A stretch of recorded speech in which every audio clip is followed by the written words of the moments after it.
Yo, how's it going? So, just watch the old Bonehead Truckers here on YouTube. Shout out to the Bonehead. And Channel 6 was down there in Durant, Oklahoma at the Scale House watching them check everybody down there. We call it the Super Coop down there at the Chicken House. And they got the stuff where they bring you in and, you know, if your truck's messed up somehow or another, they pull you in there. And then they, you know, we call it checking your short hairs. And so you roll up there, if there's any sign of problem, like they had me check a tire because there was notching in the tire tread, which the tire was aired up legal and everything, but their computer could tell. And yeah, just between me and you, that happens from high speeds. Anyway, they even call it high speed notching. Anyways, I know it, they do it, but like they're like, there's an abnormality, whatever, reason to check, right? So if you can't read, you can't pass a driver's license to drive a Honda Civic in the state of Oklahoma. Like, you literally are not allowed on the public roads in Oklahoma if you have not passed a written test. Okay, so if somebody comes in there and they can't speak English, if they can't read right English, they're not allowed to be on the road. So, you know, real basic stuff. Anyway, and of course the CDL is much higher standards. It's supposed to be. And then it's the reciprocity of national, federal license. Then you got people coming in from Canada, people coming in from Mexico, and all the headaches that brings. It lowers the, you know, it lowers the driver's pay, but very rarely does it actually affect the rates of the freight. So like the shipper and receiver, they're still out the money. But the middleman, be it the broker or the company, the broker or the carrier, that's where all the funny stuff happens. Drivers are basically making $1,500 a week, regardless of who you are. You'll have good weeks of $2,000, $2,500. If you set your budget, $1,500 a week, 48 weeks of the year. Because there's always some kind of BS where you get hung up, whatever, the truck breaks, snow, whatever, right? So you're not going to work 52 weeks, you're going to work 48. The hours of service, if you run legally, then you're going to get sleep at night and not have a stroke. Or if you eat right, you will have diabetes, right? Anyways, so I'm watching this thing, and the guy's bringing up terrorist driving semis. It's like, yeah, well, you know, legally, you know, they don't have many tools to look into a carrier to see if this trucking entity that has the authority to drive multiple trucks in the United States is attached to a terrorist organization. They really don't have the tools for that at the highway patrol level. Okay, and that should, like, everybody should be like, oh shit. Everybody should just have an oh shit moment realizing that. Like, a nefarious person can come here under, can go to Mexico or Canada under false pretenses, open a company, put 30 trucks on the road with teams of terrorists and get hazmat endorsed and have 30 trucks going down the road legally 22 hours a day full of hazardous material. It could be gasoline, it could be caustic soda, it could be dynamite, it could be anything. How you gonna check that? How is random stop officer gonna look into the carrier to see if they're attached to a terrorist group?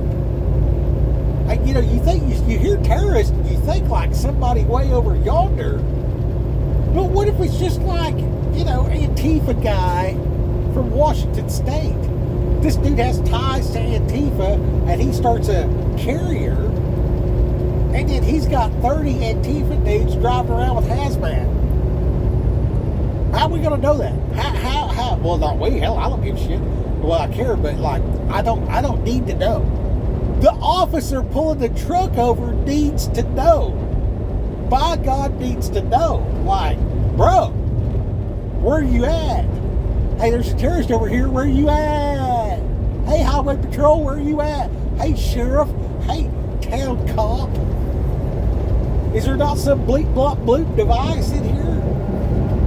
You know what I mean? You're supposed to be checking this stuff out before you issue the authority. But you're not.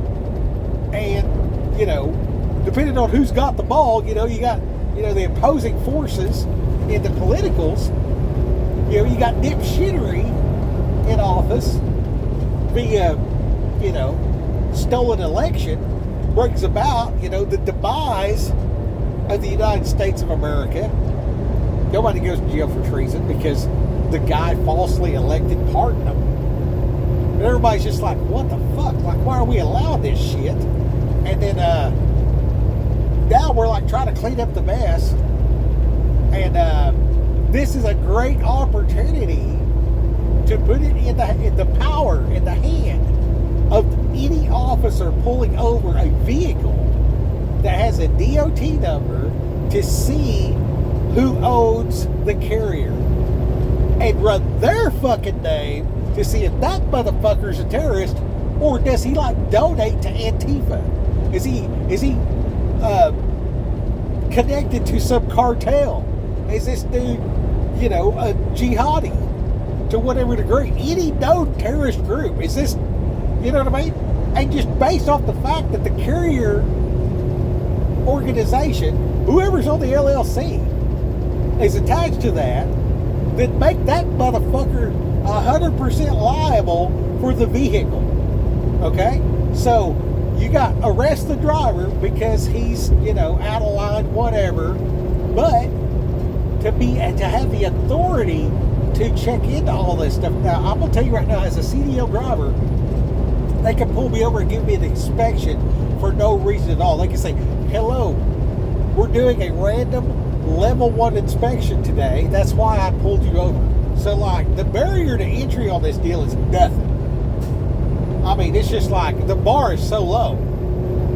But when he pulls me over, he's just like, is this like, is your paperwork in order? Sure.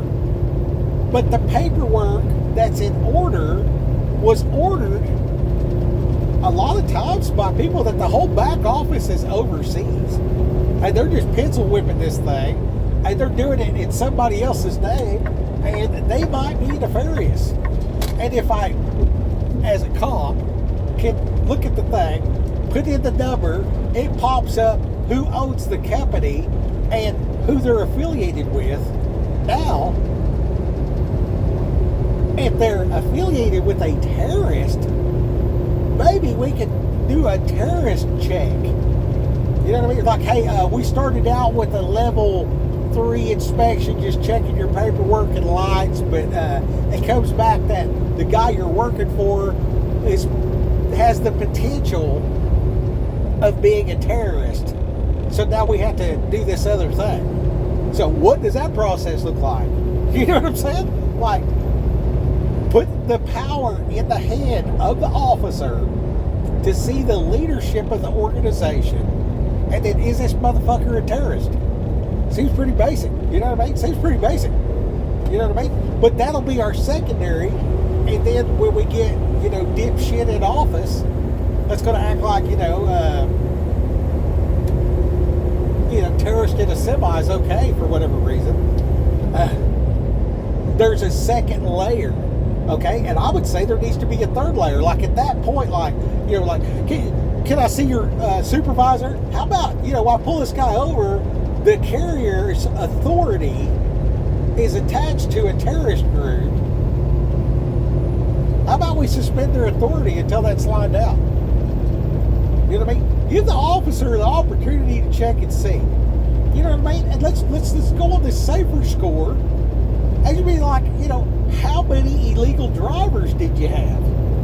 You know what I mean? Let's go to the insurance company and say, okay, insurance company, how many illegal drivers are on your insurance? Okay, we're gonna revoke your ability to issue insurance because 2,200 drivers that you insured didn't have a valid license. How about that? So we check about the carrier, we check about the authority, we check about the insurance, and then we actually, check about the DMV when we're issuing licenses. It's not that hard. It's not that hard. You talk about the power of AI to search and all this kind of stuff. I don't need it to make fancy pictures, animated, and freaking AI girlfriend. How about no terrorists driving down the fucking highway? How about that? How about that? Is that too much to ask? Somebody get this truck. Get off your Duffy and make this a thing. I actually like Sean Duffy. I think he's actually a godsend. Truth be told, I don't even think he's a good dude. I think he's placed there by God because we're all praying for help. So, hot dog, with this being a thing, is that going to raise rates? Is that going to cost these corporations more money to move the freight? Yeah, it's called a living wage. Okay, is that going to raise the cost of everything? Yeah, that's okay because we'll pay it because we're all working.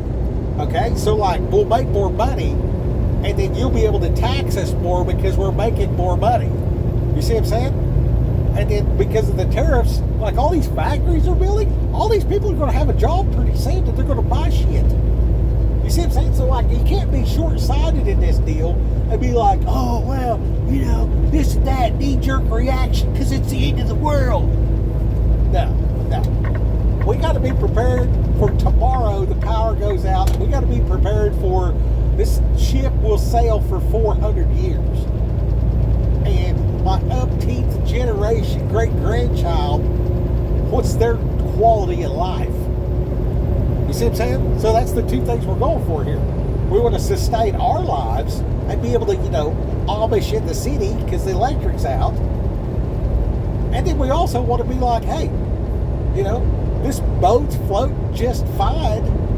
So how are we going to dominate industry coming out? And we saw both of those, which ain't nothing to sneeze at, with the cop can see who owns the carrier. And then you can do the exact same thing with the authority for the broker. So now you can see this carrier is attached to the CCP. This broker that brokered the load's attached to the CCP. This load came from a Chinese-owned marijuana factory in Oklahoma. If that ain't got enough, it's got more red flags than China. Actually, that would be China, which is waving red flags. And average Joe in a patrol car, the sheriff sees this guy swerving all over. He's on a road that's, got a bridge that is, rated at 55,000 pounds. There's a semi, and he pulls the guy over. Hey, the bridge up there, this is not a truck route, so you can't be on this road. And the guy goes,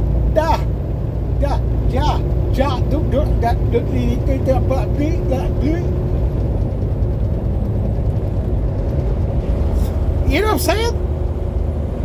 And it just so happens that this is under the auspices. He's operating 80,000 pounds full of who knows what under the auspices of a carrier and a broker and the actual freight, the shipper, and the receiver are all terrorists.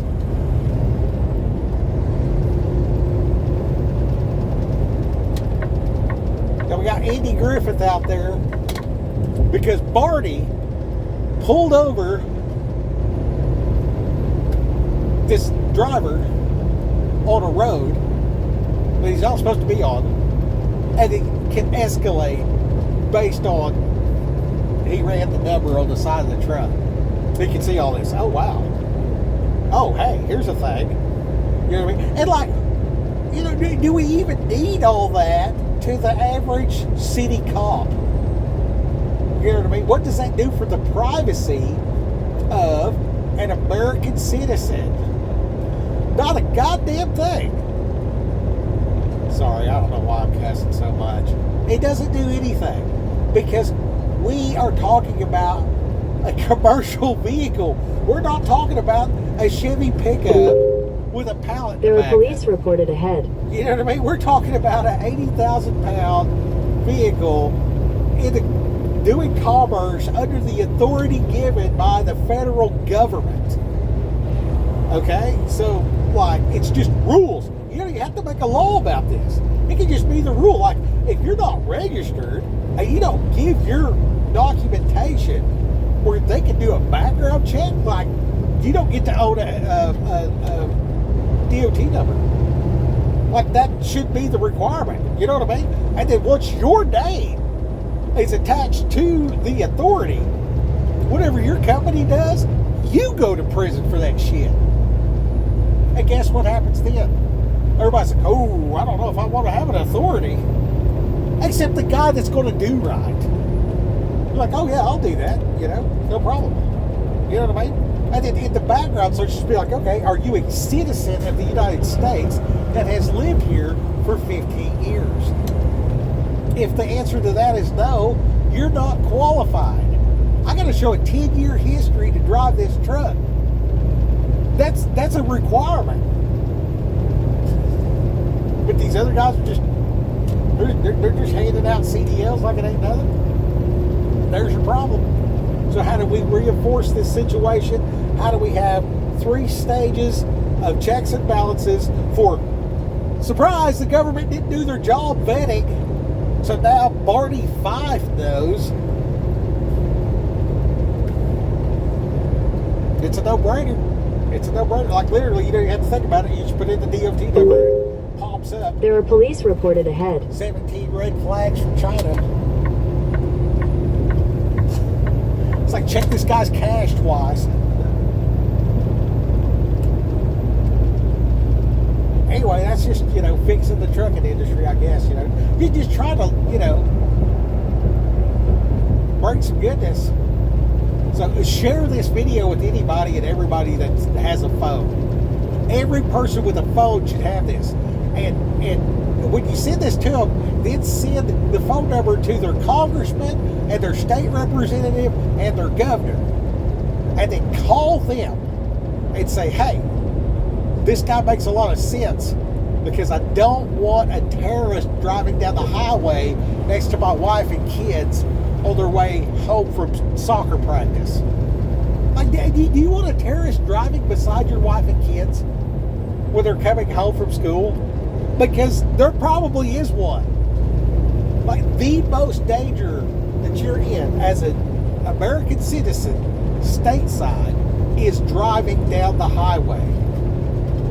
That is the most danger you're in. Okay, and everybody's worried about World War III jumping off or whatever else like that. Well, if you're the enemy of the United States and you can have 100 trucks driving down the road and you decide it's, you know, the new D-Day for Attack America, I mean, what happens if you just do a U-turn on the Florida Turnpike? How long does the road stop to clean up the mess? Have you sat in line behind a fatality accident? What does that look like? Okay, now that happened 100 times simultaneously all across the country, where there's a major bridge across the Mississippi or an interchange in Texas, whatever. You know, you just, you know, the guy just turns the truck sideways underneath the bottom of a Mixmaster, and now due to the, you know, burning semi full of whatever, you've compromised the entire infrastructure. And now everything's shut down in every direction. And this happens, you know, 100 times all across the country, all at the same time. What does that do for logistics? And then they jump on us from, whatever military standpoint on top of that. You know what I mean? That's the downfall of the United States that can be mitigated. Like, you can lower the chance of this happening drastically if Marty 5 can see who owns the authority to move this freight. And you can get that from the DOT number on the side of the door, and you can get that from the bill of lading.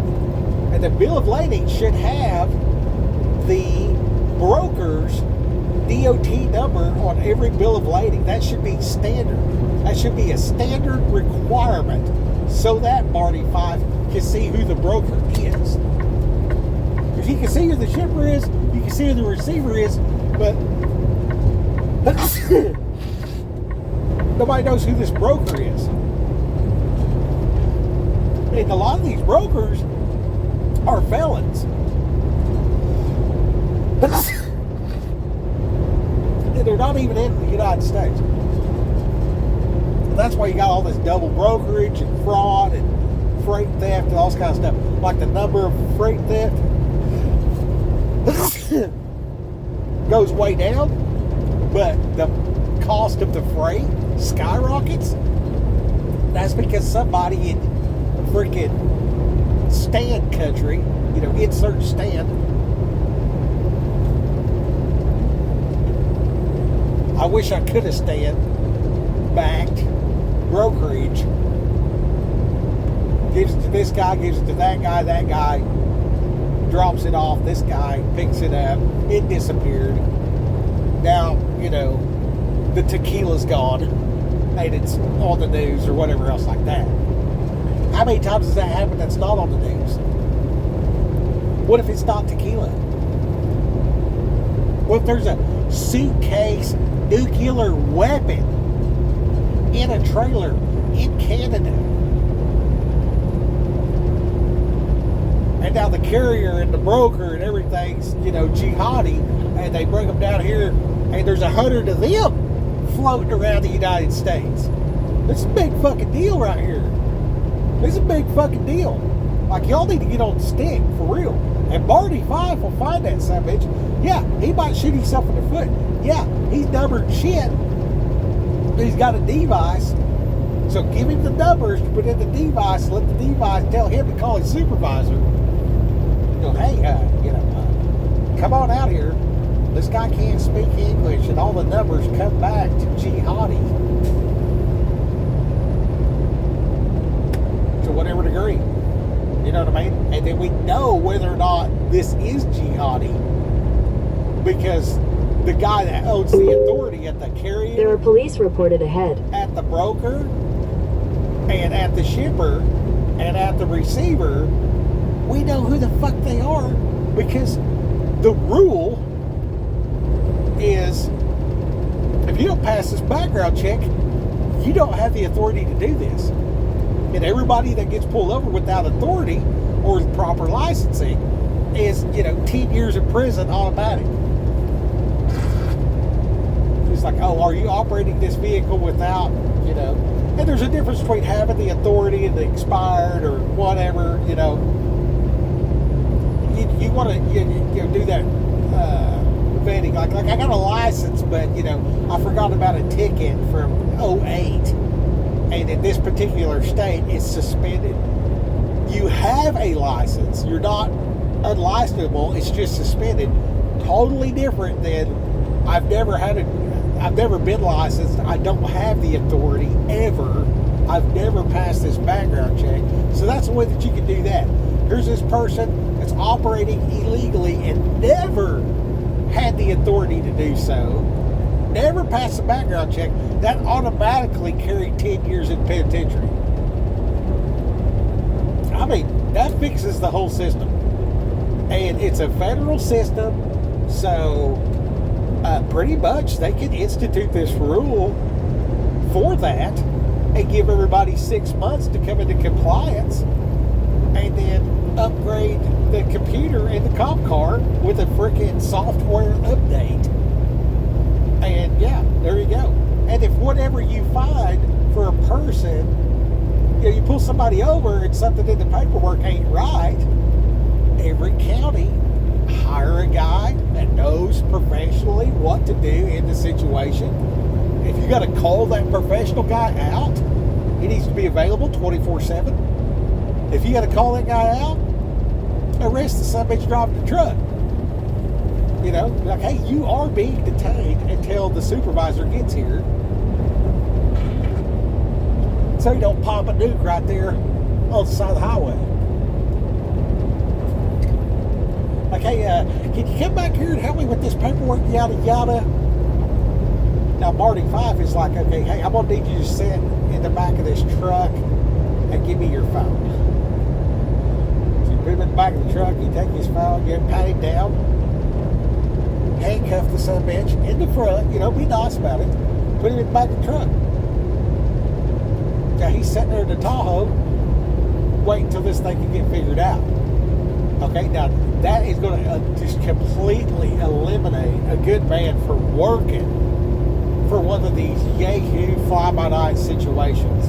The chances of this person shutting down from this company and now he's going to start a new company in his wife's name or some kind of whatever, you know what I mean? That's going to happen, but less. And as it happens over and over, you know what I mean? Like, to start a company, you should have to submit the names of the employees and their job title for the back office. You don't have to stop the trucks. You don't have to shut down the trucks. All you have to do is stop the back office from working to kill logistics in the United States. And the capacity of logistics is predominantly overseas. And then there's a lot of people that do computer work that need jobs. So if you make it that has to be a domestic, due to, public safety, Department of Defense issues, to run a carrier or a brokerage in the United States, you have to reside in the United States and pass a background check, and boom, freight fraud's gone. Whatever level it's at now, 80% gone, just like that. Okay, your insurance rates, they probably won't go down because they're always going to charge too much, but it'll level off. You see what I'm saying? So now we're not having these massive deals. And then to insure the driver, there should be a Zoom call where the carrier representative, the driver, and the insurance rep do a Zoom call, Tuesday at 3:15. You get on the Zoom call, it's like, hey, what does this say? This is asking me if I can read and write English, and here's 4 signs. Please say out loud what these signs say. Stop. No parking.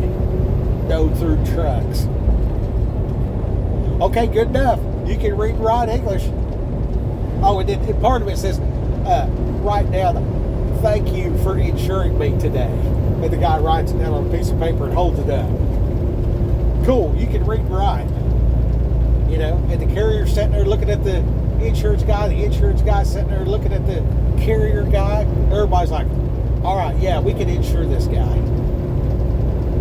Yeah, this guy seems competent to move freight down the road. You see what I'm saying? And if they can't do that, you know what I'm saying? All it takes is fine in the form of a warning to the insurance carrier of the guy that's driving the truck that's not qualified to drive the truck. That's all it takes. That's all it takes. It's like, okay, you're over here at, so easy a caveman can do it, and you get a letter in the mail. Hey, we're going to shut you down if you get 300 people put out of service because they can't read and write English. I promise you, the next day, the caveman has a new policy for the Zoom call. You see what I'm saying? And you can put that together in a packet, and everything I've said on this whole video, put it together in a packet, throw it out there to the public, and say, hey, this is what's happening in 6 months. You can do that and not even change anything.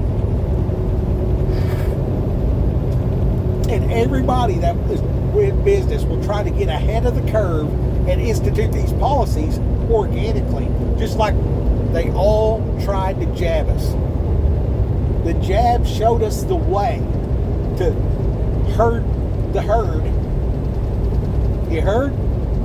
Are you hearing with ears to hear and eyes to see? Like, don't. They threaten people. Take the jab or lose your jab. And they went out and got jabbed. Didn't even need it. They were scared of the flu. I'm like, no, don't care.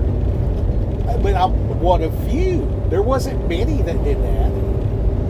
You know, nowadays you'll hear people that got jabbed say they didn't. Anyway, the parable here is under threat of penalty, they will do stuff.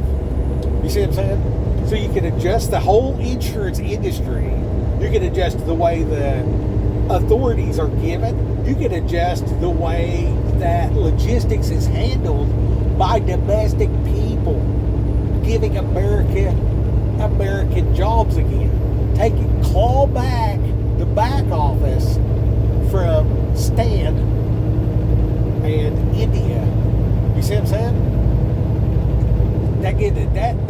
If these drivers out here, they don't care. They don't care. They're like, oh, we're out here, we're going to drive. If we wreck and kill somebody, it ain't our family. Our family's back over here. And, you know, I work in America. I get an $800 check. I send $500 back to Stan and back to Stanville. And over there, that's million, whatever, shekels. I don't know. And then, my family lives like a king and they think I'm a prince. I'm just going to come over here, extort the system, and then go back. You know how many people I've seen out here that they're like, yeah, my plan is to be here, work, send all the money home, go back home, live out my days as a rich person. Like half. No shit. Half. Not even kidding. And in the process of doing that, they're watering down. And then the big players are promoting this shit. Because these people will work for $800 a week and it's going to cost you $1,500 for me. So it's understandable. You know what I mean? We all got a bottom line. And then that gets us straight to the bottom line. There should be a standard that no freight moves for less than $3 a mile to the carrier and $4 a mile to the broker. At a minimum. At a minimum. And there should be transparency in who's getting paid what. Because a lot of money's going under the table that people are not paying taxes on either way. And then you want to go directly to the border and look at the value of goods crossing the border. Because I've seen the bill of lading that said that 2 experimental vehicles were worth, what was it, $31,000? And there was 2 in the trailer. And I was like, okay, these cars are in a random, unmarked trailer, and they're going from A to B, and one of these vehicles is, when I got there, I was like, hey, can I buy one of these? I'm thinking, $17,000 for one of these vehicles. That's like either the markups, $75,000, or like I should talk to this guy about buying this car. And it turned out they were checking them for the emissions or whatever like that. So they were experimental and all that. They were not for sale. They were actually, that was the value because the cost of manufacturing and shipping them to where they were going to test the EPA stuff or whatever else like that. But I went online and the current year model, and this was prototype for 3 years down the road. So like you couldn't even buy this thing. And then, it turns out one of those cars was worth about $85,000. 3 years older than the one that I was hauling. So I'm like, how can this freight be valued at this number when this is obviously $250,000 a piece? It's what the company has in this platform. You know what I mean? There's $500,000 of cars in here, and it crossed the border, and the tax said it was $31,000. So we need like a truth in tariffs reprimandum change in policy to double check every bit of freight and reclassify everything accurately. Everybody talks about, oh, let's go count Fort Knox and revalue the price of gold. Okay, the dollar's low right now. Why don't you revalue the price of that freight crossing the border? Because it's at least 10% more than it was last year due to devaluing the dollar. See what I'm saying? So bring a little truth in transport.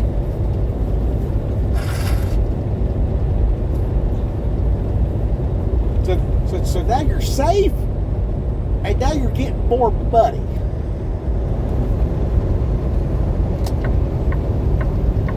Make it make sense, right? All right, go get them. Send this to your Congress people, your representative, your governor, and to Donald Trump. Like, for real, send this to Donald Trump. No bullshit. For real, send this to Donald Trump.